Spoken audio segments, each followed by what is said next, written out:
What is going on, everybody? I hope you're having a great day today. This is Alex from the Fresh Fantasy Podcast, and this is the 31st episode of Season 3. Today, we are talking about dark horse players. These are guys without previous top 5 finishes who we believe can finish in the top 5 this year. And for an episode like this, we need an absolute beast of a guest. And joining me today to break this all down is a man who is an avid lover of the greatest college football game of all time, NCAA 14.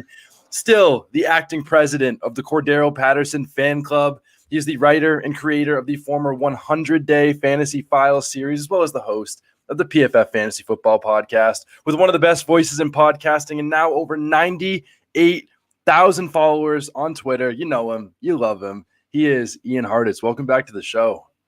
Great to be back, man. Good talking ball with you as always. And dude, I am already I'm ready to be disappointed by the freaking folks at EA Sports just repackaging Madden and giving us NCAA 23, but it's just Madden. Man, I've seen some people on Twitter claim like they've always done this, maybe to an extent, but you've played them, man. Like NCAA 14 and even the versions before, it always played differently than Madden. It felt like a more wide open game, their open field engine. So maybe I'm looking too much, but I'm just ready to be disappointed, man. I still have the Xbox 360 in my living room. I'm not going to be surprised if the new one comes out and I'm back to playing 14 within a couple of weeks. I don't blame you. I feel like you're right, especially if it's the same company. I feel like it's just going to be Madden with different jerseys on. Like, unfortunately, I hope I'm wrong. I hope it's like the greatest game of all time. But I know. I just don't think that like 14 can be replicated. No matter what platform you're playing on, I just don't think it could ever be replicated near the same way. Meanwhile, the one company that I wish would just rest on what they've done before and not try to improve anything is the NFL Game Pass product. But nope, apparently now NFL Plus, it's even harder to get all 22 access. Man, like I just feel for you guys, like PFF, we luckily have PFF Ultimate behind the scenes. Like I can just click I can get all 22 right there at my fingertips. Really? But my God, man, just to have such a great technology and for them to literally just gut it. Like dude, you know, I make these highlight films of players and tweet them out a lot. I think it's fun. You know, at the end of the day, my love of this comes down to football. So if we can't like be watching cool ass football players, like what's even the point of doing any of this? But man, I used to be able to, I'd take about 20 minutes or so. I'd find the highlights of like a wide receiver I wanted, and I could go into the individual Game Pass games, get the wide receiver, cornerback, ISO, cam. It'd usually be like another 10, like it was a process, but I could get usually about 12 to 15 plays in about a 10, 12-minute clip that I could then cut down. Anything longer than that starts making it herky-jerky. Anyway, man, with the new Game Pass technology, I tried doing that once, and I got about 4 plays in 10 minutes. Like it's just atrocious, man. I don't get it. That bad. It's so bad. I heard it's not good, but I didn't realize it's that bad. And just wait. And then next year, you're going to have to get an NFL Double Plus, subscription to be able to get it. It's just going to keep going on and on and on and on until you need Paramount and you'll need Peacock to even access the all 22. Dude, so it's funny too. I actually prefer these because apparently Sunday Ticket is coming to an end with DirecTV. So yeah, it's going to be some sort of streaming thing, but I won't shout out the name of the site, but I know some fellow streamers out there got to know it. But on the Sunday night and Monday night, during the halftime shows, basically the stream, instead of actually showing the halftime show, they just have the Cat Jam gif, like just bobbing its head, playing like party music for like 10, 15 minutes. Dude, like as someone that, our Sundays start like freaking 8 a.m., if not earlier, and we're just watching, grinding all freaking day. Getting that Cat Jam going at about 11 p.m. is exactly the lift me up I need. So even as someone that like I have cable because my apartment just makes us pay for it, I go onto the stream just for the halftime show. That is the best thing I think I've heard all day. I didn't know that was a thing. You're going to have to tell me after the show where I can find this. Because again, especially when, everyone already knows, and we'll get into the show, I promise people. But Sundays are 11-hour days, the best 11 hours we get all week enjoying football. But something like that is an instant mood lifter.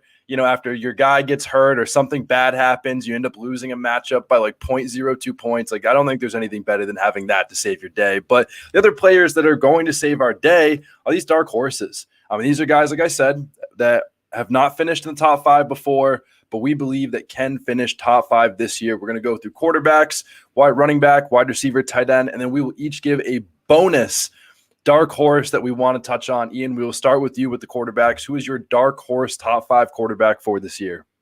I'm going with Mr. Trey Lance. I won't spoil yours, but we're going to have the pretty same rationale here, man. Yeah. Quarterbacks that run the ball this much, they don't bust. They don't bust. Yeah. I've looked at it over since I think it was 2010 was the study. We've had 13 quarterbacks have at least 125 rush attempts in a season. All but one of them were top 12 in fantasy points per game. The only one that wasn't was 2020 Cam Newton, which he was still like QB 17, which I think would surprise some people. But yeah, you give him the same sort of weapons that made Tom Brady look mortal for the first time in his career. Like, I'm not surprised that didn't exactly work out. But with Trey Lance, for all those potential issues as a quarterback, like I'm tired of the comparison. Like, oh, look, Jimmy Garoppolo led the league in yards per attempt. What can Trey Lance do? Don't even go there. Look at what Nick Mullins did in this system before that he even had Deebo Samuel or Brandon Ayuk on the field. Like, Trey Lance can be a below average passer in real life and probably still post top 10 efficiency numbers just from dumping the ball down to Deebo, to Ayuk, to George freaking Kittle. For my money's worth, is the single best tight end in the entire NFL. So when, again, having these rush attempts, having that floor, and just being in this offense, to me, it's the same reason why we're on guys like Jalen Hurst, why we're on guys like Lamar Jackson. We just haven't seen it before, and that's why people are hesitant. But if you've been in the underdog streets like I have, all throughout the offseason, that ADP just keeps on climbing, man. And the whole Jimmy Garoppolo thing, like, I've my lovely co-host of the PFF Fantasy Football Podcast, Dwayne McFarland, has said that he's ready to move Trey Lance up to QB7, which is where I have him now, once Jimmy's out of the picture, because he's a little bit concerned that what if Trey Lance just plays terrible the first 3 weeks? They still have Jimmy on the team. Maybe, they fancy themselves a contender, as they should. Maybe they do make that switch, but these aren't trade rumors of Jimmy Garoppolo. This is Kyle Shanahan himself telling us that they are trying to trade Jimmy Garoppolo. It's Trey Lance's team. And again, I just think that his fantasy-friendly skill set deserves to have him as a top 7, if not even freaking higher quarterback already. And he's still being priced QB9, QB10. So I'm happy to take him where he's going. And man, if you are trying to stack him up, like, I know it's tough to get Deebo in round 1 or 2 always, but Kittle's falling to the fist sometimes. Like, and if you're at the turn, you can even get Lance and Brandon Ayuk one after another. So gotta love some of these price points of the 49ers offense at the moment. I completely agree. And it's nice on the Fresh Fantasy podcast to hear a fresh Trey Lance take, because I feel like I talk about him all the time. He also is my QB7, so that'll be 3 of us, but I'll have him there. I love Trey Lance, and but my guy is Jalen Hurts, who's in a similar situation. And I banged the table all year last year for Jalen Hurts, and that was because, again, going back to 2010, a stat from someone else that is not from me on this podcast, it was actually you, that it was 19 out of 22 quarterbacks since 2010 going into last year that had 4.5 rush attempts per game. 19 out of 22 were literally top 8 QBs in points per game for 4.5 rush attempts. The only points per game. Points per game. We're not like game. We're not doing finishes. Not doing the Antonio Gibson thing where, like, he played 17 games per game. Per game. And the only guys to not do this were 2012 Tim Tebow, 2014 Colin Kaepernick, and 2020 Cam Newton. So if Jalen Hurts and Trey Lance are, like, better than those guys, which is not a high bar to hit, like, they are almost guaranteed. But even the guys that didn't do it, like Kaepernick, Tebow, Cam Newton, they all had terrible weapons. Trey Lance has really good weapons, and so does Jalen Hurts. But the reason that I have Jalen Hurts is the dark horse thing, because I know people already have him close to the top 5. So you're like, Alex, like, can't you give us a better name than that? I think that Jalen Hurts is my dark horse to be the QB1. Like, I wouldn't be surprised if in fantasy land, he makes a Josh Allen type leap. I don't think that's out of the realm of possibility, because we saw this 2 years ago with Josh Allen. You add in a top 10 talent at wide receiver and Stephon Diggs, and all of a sudden, look how much better of a quarterback Josh Allen looks. So when you take Jalen Hurts, who was pretty good last year with like an absolute dumpster fire of weapons, where Quez Watkins and Jalen Reagor were both top 4 in targets on that team, and then you plug in A.J. Brown to get some of those Jalen Reagor targets, it makes a massive difference. And he's also going into his 3rd year. He's going to make a leap from his 2nd year to his 3rd year. You add in a top 10 talent, and I think the QB1 is very possible. He was the QB1 in fantasy last year for the first 11 weeks before a high ankle sprain. He might have done it last year without Zach Ertz or A.J. Brown. And now you add in A.J. Brown. Do you think it's within the realm of possibility he finishes as the QB1 this year?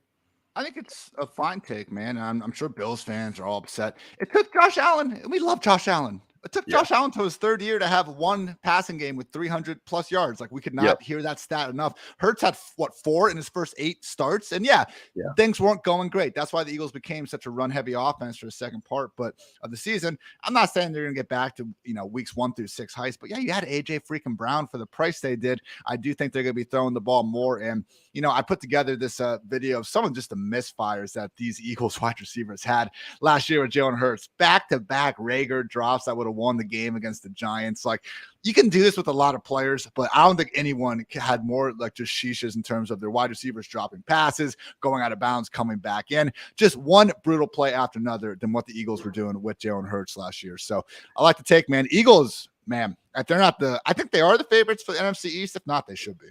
And I think the last overrated narrative that I think people need to stop talking about is the whole the Eagles aren't going to pass the ball. Like, they had no option last year after they traded Zach Ertz. Like, again, I already said it 3 times, but when Quez Watkins and Jalen Reagor are on the field, like every single play, like why wouldn't you be running the ball with that offensive line? Same thing with the Saints. If you look at when Jameis was under center, they were 32nd because it was Marquez Callaway wide receiver 1 season. With all due respect to the Callaway family, like now you look at it, Michael Thomas, Chris Olave, Jarvis Landry, and again, expecting them or the Eagles to go from 32nd to like top 10 is probably wishful thinking. But I think projecting something like a happy in the middle, is very, very reasonable. Exactly. And that's all we're hoping for. And the rushing will make up for all the lack of that passing game. But I'm excited about both those guys. Those are my 2 favorite quarterbacks to go for in every single fantasy football draft. But let's move on to running back. Ian, once again, you are the guest. We will start with you. Who is your dark horse top 5 running back for this year? I'm going with A.J. Dillon. Now, I don't think he gets there. He doesn't get there on his own like Aaron Jones feasibly could, but if something happens to Aaron Jones, who, let's face it, isn't exactly a spring chicken these days, like Dillon does have top 5 upside. And I'm not sure enough people realize that. Like, that's why I'm taking him right now as my RB21, because I look at other guys like Josh Jacobs, Antonio Gibson, and are their roles even that different to begin with? Like, Dillon does have a chance to lead the Packers in rush attempts. When you look at the 16 games him and Jones played together, it was Aaron Jones 183 rush attempts, A.J. Dillon 169. It's only 14 rush attempt difference last year. And what do we say about Aaron Jones this year? Like, he is the best player in the Packers offense. They're going to force feed him the ball. I think Dillon's the second best player, man. He's been fantastic. He's not this one-dimensional grinder as well. We saw last year in the 2 games that Aaron Jones missed, the Packers were willing to give Dillon an actual 3-down workload. I'm not comparing them as receiving talents. I think Jones is up there with the Ecklers and McCaffreys of the world. At the same time, they each had 4 games with 40-plus receiving yards last year. So I saw I've seen some Dillon apologists on Twitter try to like really make out. I'm not trying to say he's this great receiver. He can catch a check down though. And then it's the same thing with like Derrick Henry and Nick Chubb. Get these big monsters into space and good things are going to happen, especially when your quarterback is Aaron freaking Rodgers. So most fun, I should say, stat I found with A.J. Dillon this offseason. League high 75.5% of his carries have produced 2 or more yards after contact. So I know sometimes like we had Ezekiel Elliott come out and say that, people that never played football go to PFF. Look, I'm sure the man's just seen one too many Tony Pollard stats, but he has a point where sometimes we do see his advanced metrics skewed, and I think yards after contact can be one of those. Someone breaks a tackle at the line of scrimmage, and they run 80 yards for a touchdown. That's 80 yards after contact, when I don't know that that's really what the stats meant to represent. But again, looking at it in terms of just total percentage of carries with 2 or more, A.J. Dillon, no one's been better. And man, just from having watched the guy over the last 2 years, like that doesn't surprise me. I think that's the best, man, when the analytics we're trying to pull match what we see on the film. So legit, Jones has all the potential in the world, but A.J. Dillon is one injury away from completely taking over. And you just can't say that for a lot of these guys, man. Like even Nick Chubb, arguably the best running back in the NFL. He's 2 injuries away right now. Like last year, he averaged 17.5 carries and targets per game with Kareem Hunt, 17.6 without, because they put Jonas Johnson in there on pass downs. The fact that Dillon has that pass down role in his range of outcomes without Aaron Jones, I just think it gives him such a high ceiling. And it's not unprecedented for a team to have multiple top 24 running backs in the same year. It's actually been an average of 1.8 instances over the past 10 years. So for me, again, looking at A.J. Dillon versus guys like Elijah Mitchell, like Clyde Edwards-Helaire, Miles Sanders, Antonio Gibson, Josh Jacobs, I'm taking Dillon for the Aaron Rodgers factor and just the fact that I really don't think his role in this cemented 2 running back committee is all that different from these guys like Gibson, Jacobs, Sanders, who could all be in 3+. And if one of those guys get injured, I don't know that they're taking the same sort of leap forward as Dillon.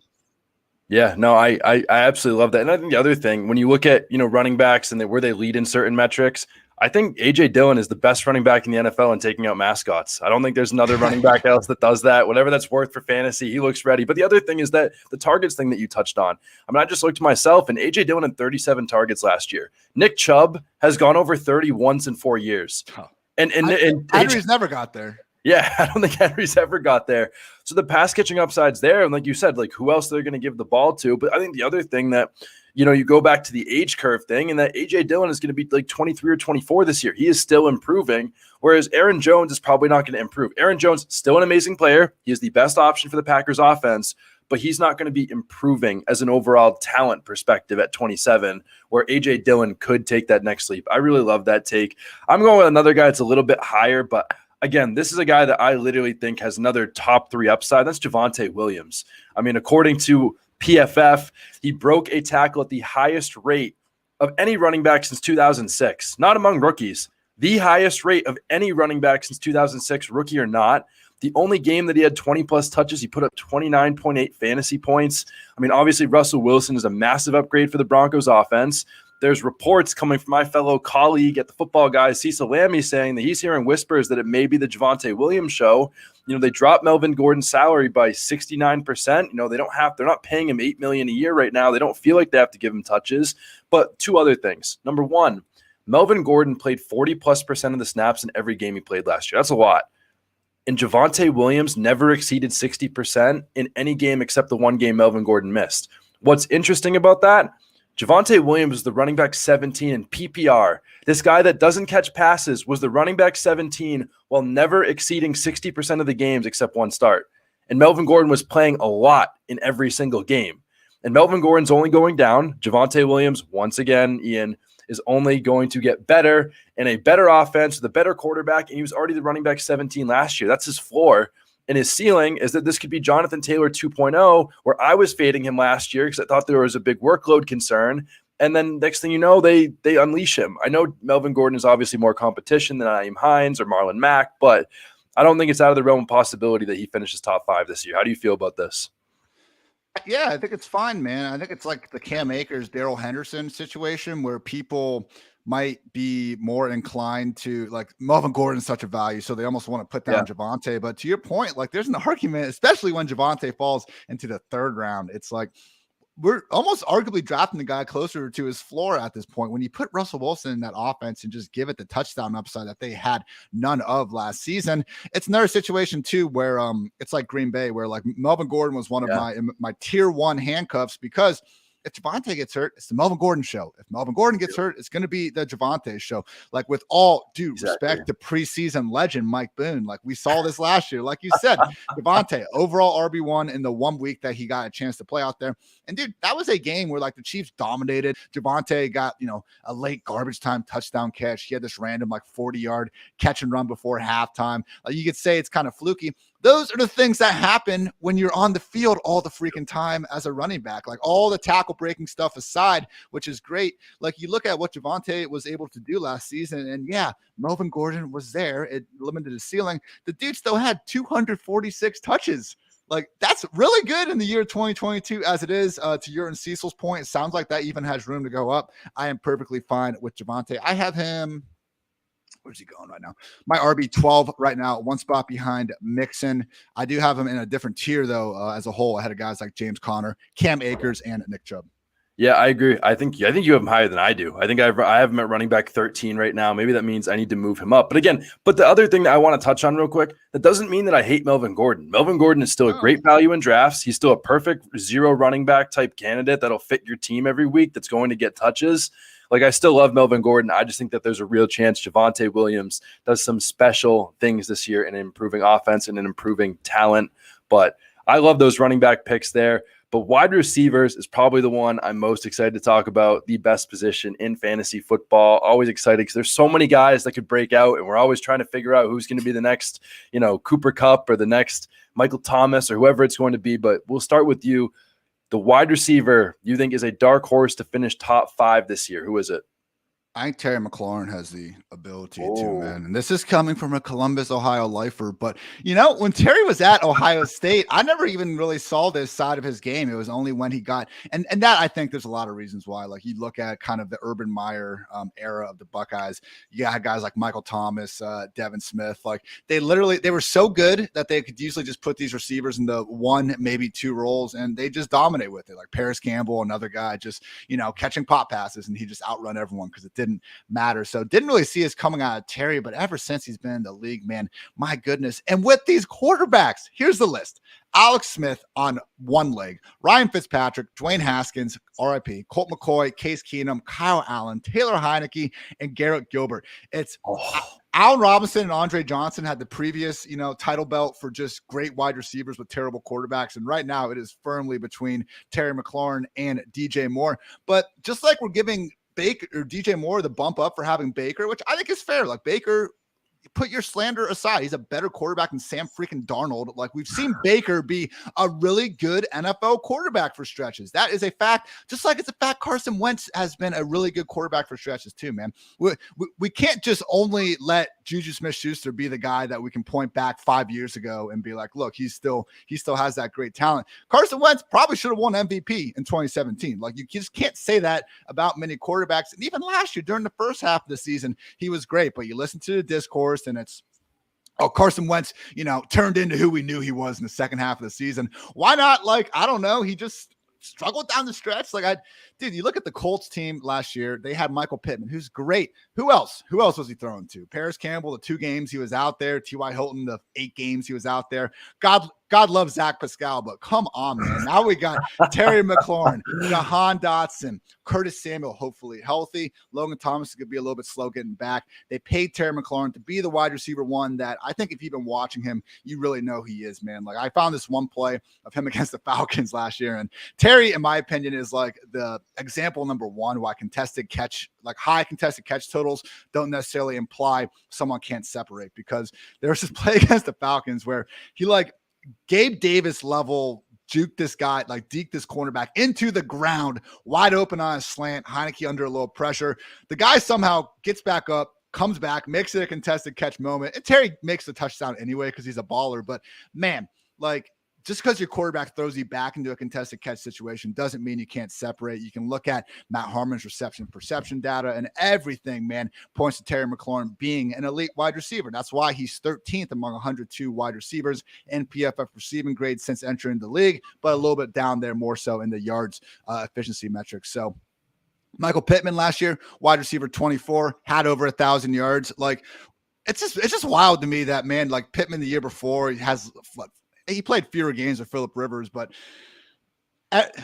Wentz wasn't responsible for any of that. I don't know, man. Yeah. There's just people have such a problem with admitting that a quarterback's just like a top 20, top 25 quarterback. And it's like, no, if you're not top 10, you're just complete trash. Like it's Kirk Cousins and Derek Carr thing from over the past 2 years. So again, I'm not sitting here trying to say Carson Wentz is going to be a god in real life, but man, it sure is a hell of a lot better than anything Taylor Heineke was doing last year. Literally our worst graded passer when throwing more than 20 yards downfield. Washington fans remember this play. Mclaurin, wide open deep as he always is against the Cowboys. Heineke has the audacity to wave him deeper, like Madden 04 playmaker mode, go deeper. Proceeds to underthrow him by 15 yards, and Terry going up and tries to get the ball, gets flipped over and freaking concussed on the play. I've never been more furious at a player than Heineke in that moment. So McLaurin, best quarterback of his career. You look at the targets, he has a chance to clear 130 with ease. Maybe, just maybe, he finally gets something close to average quarterback play, and the man booms. I think you convinced me a little bit. I was definitely not as in on Terry McLaurin. I think just because the quarterback, but the talent is clearly there. I think he's someone talent-wise can do it. I just worry about whether or not Carson Wentz can do it. My only worry is a little bit the competition, because I think I would rather the Michael Pittman situation, just where there's absolutely no competition for targets, rather than having, a first-round rookie in Jahan Dotson, a hopefully healthy Curtis Samuel, absolute baller. Maybe Logan Thomas finds a way. Maybe that's not that much of not much competition, but I don't know. I worry a little bit about him being able to score enough touchdowns in this offense while also having to get a big enough target share and getting good enough quarterback play from Carson Wentz. But I think I have Pittman one spot ahead of Mclaurin, so I'm with you there. But you kind of look at the disparity in ADP, and Pittman's wide receiver 13, Terry's 19. Like, he was outside the top 20 for a while. But dude, it's this whole wide receiver 2 range. So I guess that would be, I'm much higher on Terry. He's my highest owned wide receiver and underdog right now after about 50 drafts. But man, best piece of advice I can give for people in this range, like, don't reach on any of these guys, because someone of Pittman, DJ Moore, Marquis Brown, Cortland Sutton, Waddle, Mclaurin, Deontay, you can even throw Gabe Davis, Allen Robinson in there. Like, all these guys have at least one red flag. In Terry's case, it is the quarterback issue, but it's the same thing for Deontay Johnson, same thing for Jalen Waddle. And a lot of these guys, in my opinion, have actually higher target competition than anything Terry is dealing with. But yeah, man, that like literally right after, I think, Mike Williams, who I have as a wide receiver. Okay, right after AJ Brown, because we can give AJ the benefit of the doubt. Right after AJ Brown, the next like freaking 12 wide receivers, man, there's one red flag or another. So don't be afraid just to take, a workhorse running back in that range. Let whoever slide to you in round 4. I really like Michael Pittman, though. Michael Pittman is actually my dark horse. And in my case for Michael Pittman is simply, well, not simply.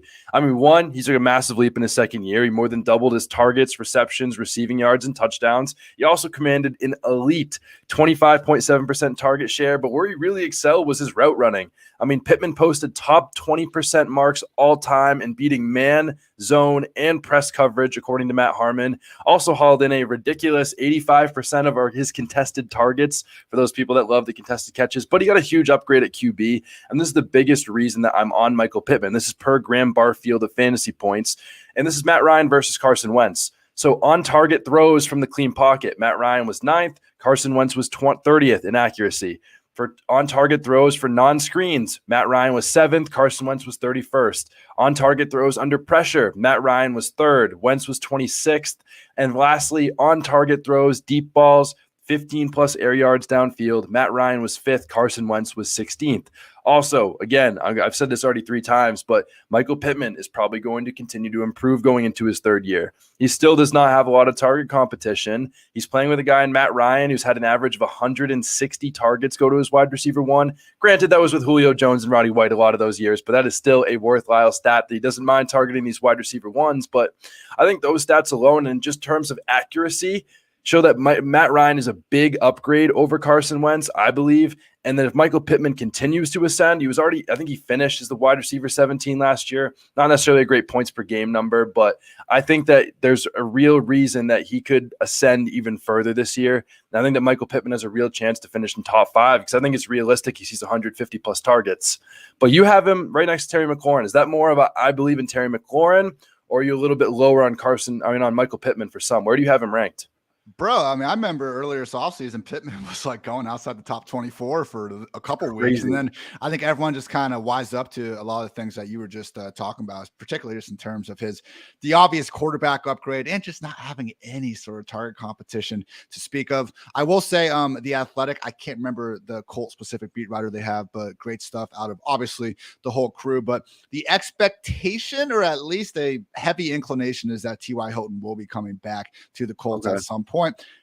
I'd take that over Julio Jones coming into town. We will have a little bit more competition though, but even then, I mean, we saw Michael Pittman really over the last 2 years, even Rivers and Wentz just emerge as the alpha that, I think we can all agree that he is at this point. So it's one of those things where is Michael Pittman the breakout? The guy already had over 1,000 yards last year. I know it's 17 games, we got to do all of that. But even without it, just looking at his yards per game, he would have been over 1,000 even in 16 games. So, yeah, man, I think Pittman, checks. To me, he's kind of like the Calvin. He's not losing a ton of target competition, but the 3rd-year breakout receivers we've had, where it was like Ridley, Godwin, and then Deontay Johnson, Ridley and Godwin had much better underlying efficiency metrics. If you want to go by targets per route run, we can put Deontay in that group as well. Michael Pittman just fits it like a glove. I do, and I think it's a fair dark horse statement because we're talking about someone that's a top 15 player having a chance to go in the top 5. But man, as we get the more casual fantasy football analysts coming out of the woodwork here once August rolls around, I'm just already getting annoyed at all these like, oh, Michael Pittman's my sleeper of the year. Like the dudes, you're gonna have to pay like a 3rd or 4th round pick to get him, and that's fine. But my God, people, like chill out on some of these sleeper discussions. So Michael Pittman, a sleeper. I love that. It's gonna happen. I know it's gonna happen. Javonte Williams, sleeper. We're gonna see Jalen Hurts sleeper takes.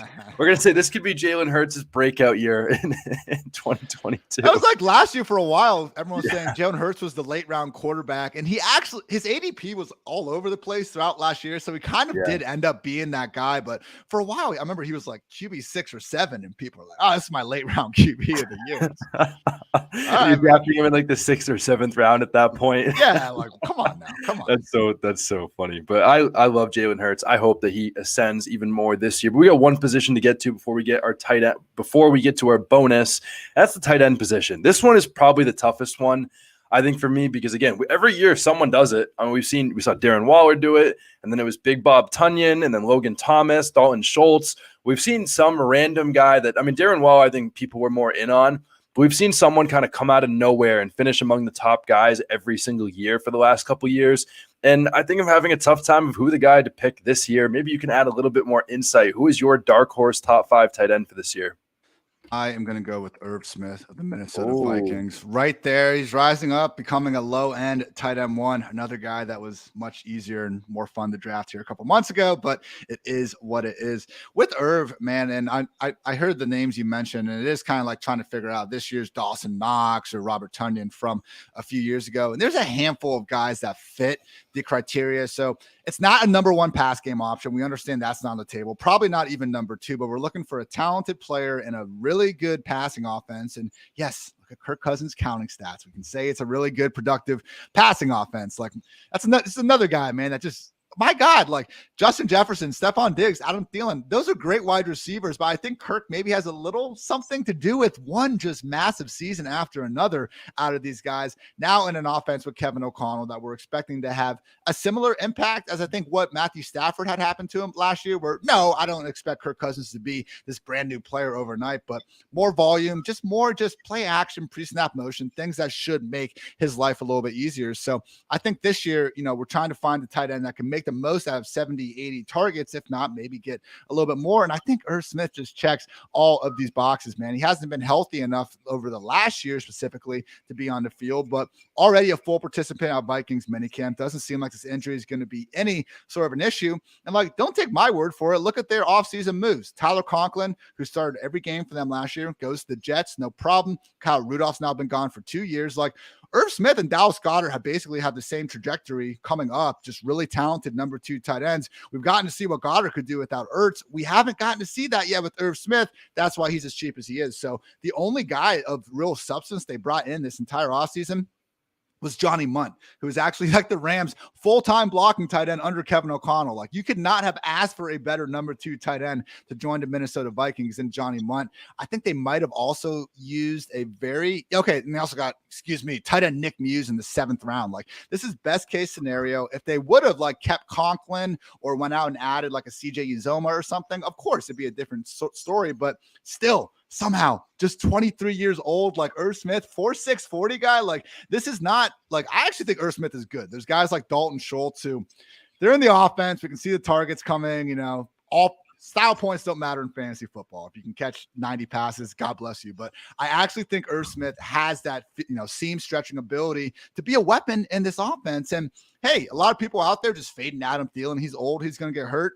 Okay. Is Irv the number 2 weapon in this offense then? Like, there's a lot of outs for Irv Smith where he's going. And yeah, my overall tight end 11 right now looks like the public is catching up to it. But for me, I would say top 4 contenders, or maybe even top 3, because Robert Tunyon, we got to make sure he's coming back from that ACL soon. But Irv Smith, and then a little bit cheaper, Gerald Everett with the Chargers and Hayden Hurst with the Bengals.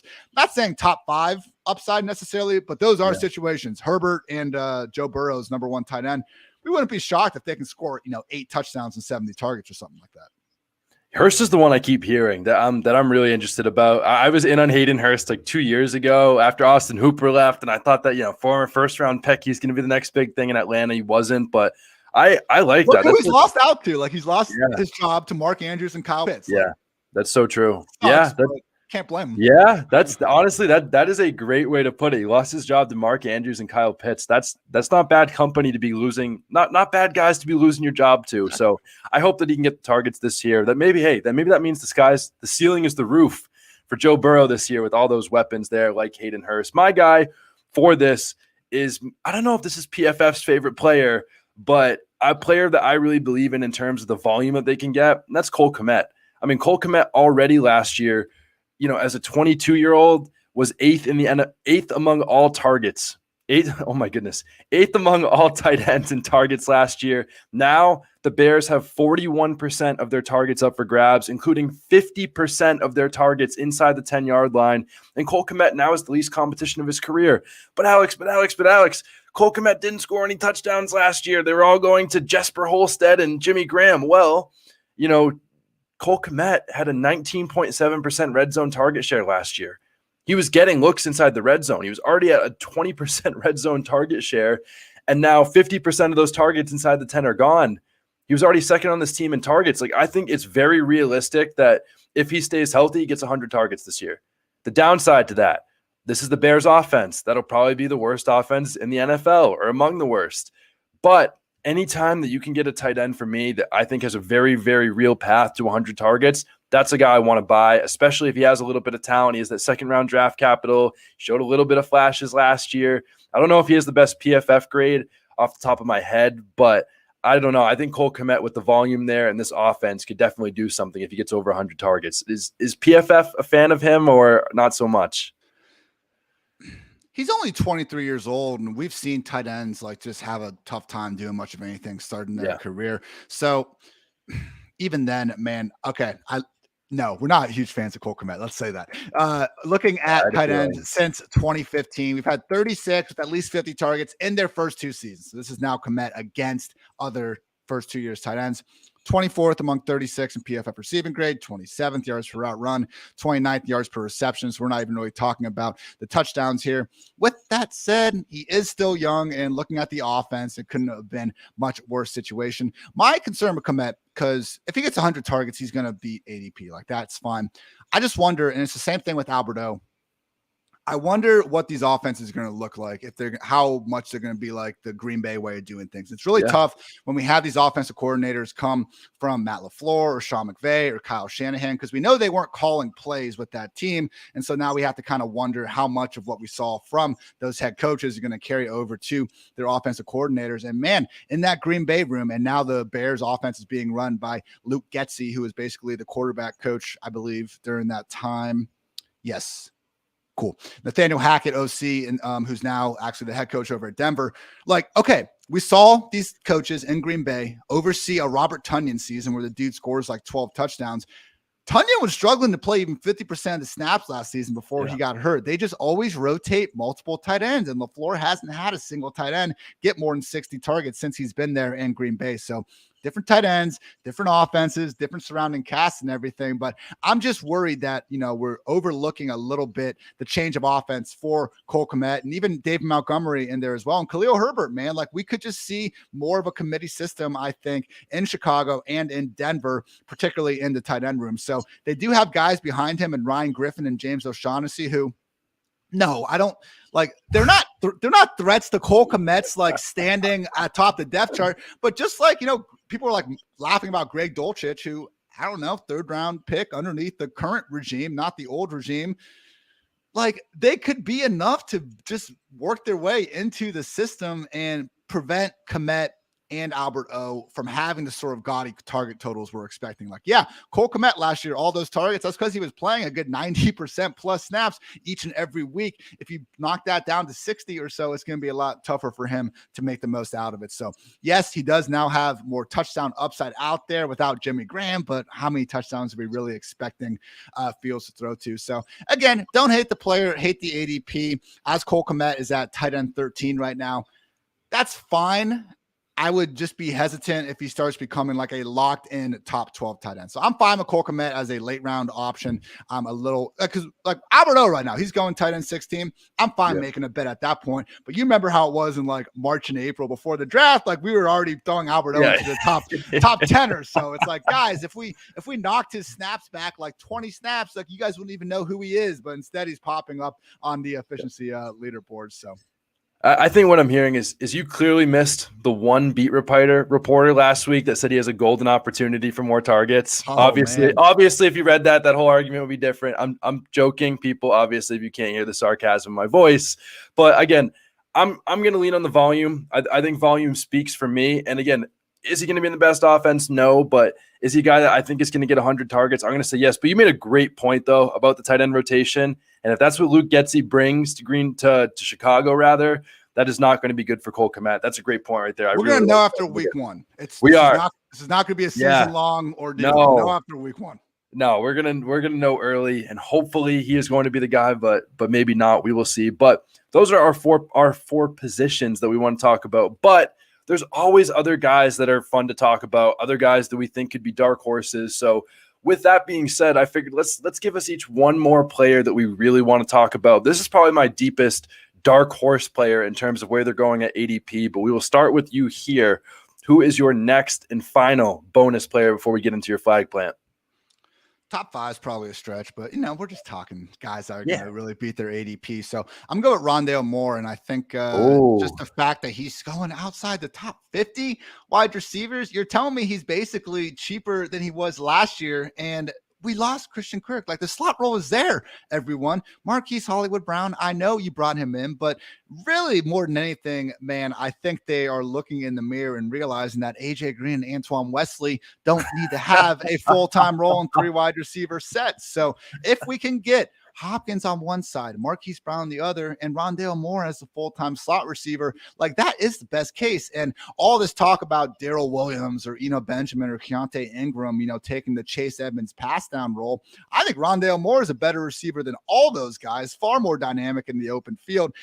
He's not big enough to have the Deebo Samuel role running between the tackles or anything. But when you look at a lot of Chase Edmonds targets over the years, they have been actually out in the slot, just getting him involved in space, which they did show a willingness to do briefly with Rondale. And, to be fair, Cliff Kingsbury, I know a lot of people don't appreciate him, but he was upfront about the Rondale Moore usage last year. Like it was a troubling quote after the draft that a lot of people just kind of didn't even pay attention to because it seemed so absurd. But they drafted Rondale, and he was like, we got AJ, we got DeAndre, and then we got some other guys like Christian over there. Like, we think Rondale falls in that group. And I was like, hold on, like, why is AJ getting the benefit of the doubt here? But this year, man, like June 14th, post Marquise Brown trade, Cliff Kingsbury, Rondale is going to play a lot more. He's taking real strides this offseason. June 3rd, talking about just how he's going to be used, like less gadgety. He's really good getting out of his cuts, good tough routes. So I think people are going to see a different side of him. June 2nd, he feels like he can step into Christian's role and play at a really high level inside there, and we do too. March 29th, he said there's a bigger role, like constant, like as Sigmund Bloom likes to say, constant drumbeat throughout the offseason tells me more than one random beat writer report out there. So it does seem like Rondale Moore, again, going outside the top 50, okay. If he has the same role as last year, he's probably going to finish around that, maybe a little bit better if he gets some touchdown upside. But this is another guy, man, where if Rondale Moore, if we get the week 1 routes and snaps back and he's a full-time player in this offense, we could be looking at a guy that's going to see triple-digit targets from Kyler Murray with the potential to have, the Robert Woods sort of like 20-plus rush attempts on the season. Again, there's a lot of outs for Rondale Moore to meet his value at this ADP, and I think the reason why he's as cheap is people are just bummed that he didn't break out last year. I love that. This is exactly why we have great guests like Ian on. But that is so the constant drumbeat thing. I love that from Sigmund Bloom, obviously. The fact I didn't know, I actually was not aware of that Cliff Kingsbury said that he feels confident he's going to take into this role. And I think we've seen it time after time when they say these things about people and it's the constant drumbeat. I think they're usually right. Okay, one other thing I want to clarify is that there's a difference between a constant drumbeat from August until the season and a constant drumbeat from the entire offseason through August. I think too many people are going to get caught up in saying, okay, they're just beat reports. But those ones that we are overrated are usually the August guys. the guy that catches 3 touchdowns in a preseason game, and all of a sudden, like, that guy's the next big player. But when you hear these constant drum beats throughout the whole offseason, I think that speaks a lot more volume. So I'm really excited about that for Rondell Moore. Also, had the 5th most receiving yards of all time for a player 21 years old or younger in their first 2 NFL games. That is a absolute cherry-picked stat. There we go.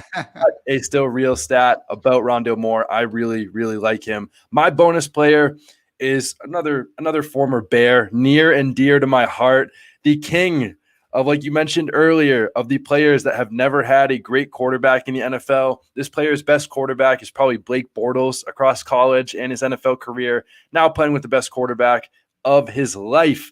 It is Allen Robinson, a top 10 wide receiver in both 2019 and 2020. He is just 2 years removed from posting top 20% finishes all time and beating man, zone, and press once again. Just 2 years removed. He was 4th in beating man coverage in 2020. That was just a year ago, 1 year ago. I don't think that he fell off that much, but here's the interesting thing about him going into the Rams. The Rams last year were 1st in NFL passing rate inside the 5. They were 2nd in NFL passing rate inside the 10. He's still in his prime. This man is just 28 years old, and off of his last contract, not including the franchise tag, the Rams just gave him a 10% raise. Like, I actually think that's relevant, that this guy was like so bad last year and they were still willing to give him more money. They easily could have said, yeah, we're not giving you that money. You had a bad year last year, but they still gave him more money. To me, that speaks volumes about what they want to do. But beyond that, look at who's played that number 2 wide receiver role. Robert Woods, Odell Beckham last year, both were borderline wide receiver 1s playing in their role. I'm not saying that like he's automatically going to be that just because those guys played, but I'd argue that at this point in their careers, that Allen Robinson's the most talented out of all 3 of those guys. He's clearly shown it. He's just never had a good quarterback. And then you add in the fact that he hasn't had more than 7 touchdowns in a season since 2015. And now he's joining a team with a much better quarterback and a team that passes at top 2 rates inside the 5 and the 10-yard line. I think big things are coming for Allen Robinson. Dark horse, and like you said, doesn't mean he's going to be a dark horse for a top 5, but I think he is someone that is set to absolutely smash ADP, that's very safe in a good offense. And I think players like this that are part of good offenses, that are going a little bit below where they should at ADP, are the perfect players to target. I hope you're an A-Rob guy. I really do. Yeah, man, I have him ranked as a top 24 guy for sure. And, we have seen an average of 4.3 offenses per year over the last decade produce multiple top 24 wide receivers. Okay. And I think the Rams fit that bill with Mr. Stafford under center. With A-Rob, man, again, we have very cool behind-the-scenes stuff with lovely employer PFF. So I went back and I watched every single one of Allen Robinson's receptions last year. I want to see what the hell happened because Darnell Mooney went over 1,000 yards. How come A-Rob couldn't? What happened? They neutered this man's route tree, dude. Like, really? One of the best route runners in the entire NFL. Like, the amount of just 3 and 4 yard hitches they were asking him to run on a play-by-play basis was absolutely terrible to see. And then Justin Fields gets on the field, and you kept seeing like there were a good 3 or 4 interceptions thrown A-Rob's way where like A-Rob was open and then he cut his route one way, Fields throws the other. It kind of looked like a situation where a quarterback hadn't had a chance to play with his freaking wide receivers the entirety of training camp because their head coach on the chopping block decided to start Andy Dalton for some dumb reason. So yeah, made sense, man. And then, mid-season hamstring injury and ends up getting COVID halfway through the season. So it reminded me of similar years like Kenny Galladay, where like, I don't think what we saw out there was a completely washed player. I think it was a terrible offensive design with bad quarterback play. Like, I'm still optimistic about Justin Fields, but he was bad in the year 2021, as a lot of rookie quarterbacks are bad. Every rookie quarterback other than Mac Jones was objectively bad last season. So I'm not trying to slander Justin Fields here, but yeah, going into this offense that we just saw pull OBJ out of a similar situation where people just assumed he was washed. I think Allen Robinson definitely has double-digit upside as that, featured red zone weapon opposite of Cooper Kupp. And yeah, man, follow the money. When it's that amount of money, dude, it's not great historically to, I think, chase trades are a little different because like that's the team saying like, okay, you're able to get value in return for them. So both sides are kind of agreeing he's great. I get a little worried when a player leaves in free agency and goes to another team and because then we're talking about them all throughout March. And historically, like a lot of free agent additions don't just really prosper. But when we see players get that 30 million plus, get these bigger contracts, at a minimum, they are given big time roles to start and contribute, because why wouldn't you if you're paying them that much money? So when that big time role coincides with McVay, with Matthew Stafford, there's enough things going right around Allen Robinson to, I think, again, chalk up last season as an indictment more so on the Bears offense and his health than anything on him specifically. But there's one more thing that also we both left out of our arguments on Allen Robinson, the constant drumbeat. All we've hearing from McVay is that they have a big role for him, that this is a guy that we want to use, especially in the red zone, inside the 20-yard line. And we saw it, come out of training camp in their one day so far that Allen Robinson looked great and he was making big plays, and Matt Stafford shouted him out in a media session after. But we have heard that consistently, that they have a big role for him and they have big plans. They think that this guy can play. So the constant drumbeat and all of that, I'm really excited about what he's going to do this year. But I'm also excited to hear what your 2022 flag plant for the people that did not listen to the first episode of season 2 last year, which is I think in April of 2021. You famously predicted that Deontay Johnson would be a wide receiver 1. You said he is going to take the next step. He's going to be a wide receiver 1. You were like, it was Chris Godwin one year, then Calvin Ridley. You were like, this year, third-year guy, it is going to be Deontay Johnson. And I said, I agree. I was totally on board. You sold me. And look what he did. You were right last year. The pressure is on this year. So what is your 2022 flag plant for this season? I will say that Juju injury sure helped. Sure helped Deontay get over that finish line. But just a little bit. What they say, winners write the history book, so it's all good.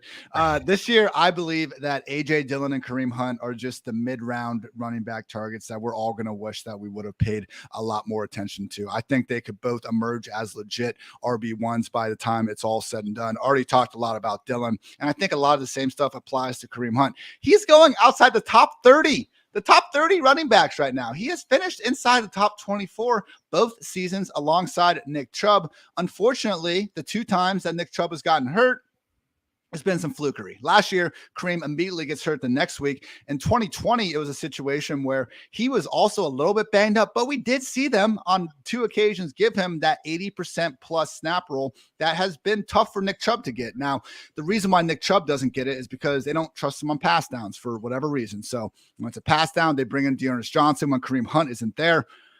I don't think they're bringing Kareem Hunt off the field on pass downs for Jonas Johnson when Nick Chubb's not there. Like, that doesn't make any sense to me. So Hunt should have that 15 carry, 5 to 8 target upside potentially in an offense that, the way things are trending, could have Deshaun Watson for 8 games or something. Like, we'll see there. So just the role in the offensive line, I think Kareem Hunt is just the epitome of a player being priced closer to their floor and their ceiling. Right now, ESPN's reporting that Jonas Johnson could be a trade candidate during camp because they're happy enough with what Jerome Ford and Demetric Felton can bring to the table behind them. So again, Kareem Hunt, he's someone that is just, like, if we were setting week 1 ranks, it'd be really tough to keep him outside the top 24. And man, if something happens to Nick Chubb, ceiling is the absolute moon for this guy. So that's my big takeaway, kind of looking at these running back ranges, because I don't think there's as clear of a dead zone as there was last year, just the way the ADP is going. There's like 2 guys you don't like, 1 guy you like, and this is not like a sexy 7 stretch spot of running backs to kind of do that. But again, looking at this range of the RB2s where it's like, or RB2s to RB3s, where it's like CH, Miles Sanders, Gibson, Jacobs, J.K. Dobbins, Chase Edmonds, and some of these guys like Damian Harris. Like, how many injuries away are these guys from getting a featured role? For Kareem Hunt, it's 1, and we already know how freaking good he is, even if that doesn't come to fruition. So Kareem Hunt, AJ Dillon, prime, as Mike Wright coined, flexes with benefits. And I think they could even be RB2s with the upside for so much more. Yeah, the only thing I want to add to Kareem, we talked about A.J. Dillon. The thing I wanted to add to Kareem Hunt is he's played 5 seasons in the NFL now. Man has been a top 20 running back in points per game, not finish, points per game every year of his career. He's been top 20. So why is he going outside the top 30 now? Because on one hand, Deshaun Watson, great for him. They're going to score more points. That works well for Kareem Hunt. But the other thing that works well for Kareem Hunt is when Jacoby Brissett is the quarterback. He had the lowest yards per attempt of any quarterback that played in the NFL last year that were eligible to be in that. And beyond that, if they're in a lot of games, Nick Chubb isn't going to be in for those passing downs. If they're trailing with Jacoby Brissett, it's going to be Kareem Hunt. So either he gets Deshaun Watson and they're in a much better offense that helps Kareem Hunt, or he's playing with a very favorable to what game that he plays for the Browns with Jacoby Brissett. So I think either way, it works out for Kareem Hunt. I really like both those takes. And I think a lot of reasons why we hype up Nick Chubb is because of how freaking good he is. And like any efficiency stat, he's top 5. Like the same thing goes for Kareem Hunt. Maybe it's like top 8 instead of top 5. But when you look at these guys and they're like Nick Chubb has the expected workload of a low end RB2, as you know, and Kareem Hunt's right around there. So really you're taking less of a leap of faith and targeting Kareem Hunt at his ADP compared to Nick Chubb. And it just comes down to the fact that we play a silly fantasy football game that gives you an entire point for just catching the football. So I've always been a proponent that I don't think catching the ball, especially like behind the line of scrimmage, is worth 10 rushing or receiving yards. Shout out to a sleeper who actually has some good features where you can do tiered PPR depending on how far down the field it is, which I think is a lot more love that. Yeah, a lot more applicable. But yeah, man, just a freaking great player in an offense where he once again has a lot of outs, a lot of ways where the Browns are good. You could see them going double-digit touchdowns. And if they're bad, okay, now we got Kareem Hunt out there for maybe 60% of the snaps, just catching one dump down after another. I love that. That is a great take. Hopefully it'll come just as true as the Deontay Johnson, and all of us listeners can take advantage. Before we go, Ian, it's been a pleasure having you back on the Fresh Fantasy Podcast once again. But you do a lot of great work, like that Formal Fantasy Files series. I had to mention it because that's like my favorite all-time series that I think I've ever listened to. Like I literally listened to, I would probably say at least 80 episodes last year. That is my favorite thing ever. But I will say, with Dwayne and the new PFF show, totally elevated it. But Fantasy Files will forever be my heart, whether it comes back or not. Before we go, you got a lot of great stuff going on. Your Twitter game, the podcast game, all the games included. So please tell the people where they can find it. Yeah, man, 100 articles in 100 days. That was a grind. I got engaged a couple months ago, so a little bit harder. Congratulations. Thank you. A little bit harder to keep the fiance happy and be doing that sort of stuff in the summer. And we had USFL this time around to focus on as well. But you can catch actually what I basically did in replace of that. More or less the Fantasy Files series was every team, quarterback, backfield, and like a passing game breakdown. So I just did team previews instead. Troy McFarland and myself went through each and every team already. You can catch those. We published them between June and early July. I think they hold up very well considering, again, you guys see the freaking news that gets picked up here every day. It's one player weighing an extra 5 pounds, or, we got a new alternate helmet out, which I'm not hating on the swag or anything, but you can go back, PFF Fantasy Football Podcast, get caught up on all the teams out there. And now Dwayne and myself, really getting more into nitty gritty strategy stuff going on there. So if you're already caught up, great. Go check out our, guide to drafting quarterback, running backs will be there tonight. I had a handcuff tier article go up last week, which I thought had some good takeaways. But yeah, man, good talking to you as always, Alex. Can always appreciate those that, stay with it all year long. It's hey, shout out to, I know like the Pat Mayos of the world. There are certain people that can jump around from sport to sport and still, just be awfully knowledgeable about everything. But for me, it's like we still don't know so much about football in general in this season. So, and we're trying to stick to it 365 days a year. So the grind continues, and I'm just happy there's other people out there here on July 25th ready to talk some fantasy. Absolutely. No, I absolutely love that. And I couldn't agree more. I don't know how people like Pat Mayo do it, multiple sports. I can barely understand football. As many hours as we spend every day looking at it, I can't imagine trying to know all the players and all the depth charts and who the Jonas Johnson of the Detroit Pistons is. So, but nonetheless, it was great having you on the show. And for the listeners, it was great having you today. Real quick before we get out, don't forget that we are doing an NFL jersey giveaway. Any current NFL jersey of your choice, all you got to do, go on your Apple or Spotify podcast, leave a 5-star written review, and shoot it to my DMs at Alex Crusoe or tweet it at me, and you'll be entered. We're pulling at the end of July. We only got a couple more days left, so make sure to get those in. But as always, thank you to Ian, and thank you for you listeners for listening to the Fresh Fantasy Podcast today. But as always, please leave a review. You guys already know what to do, and I hope you all have a great rest of your day.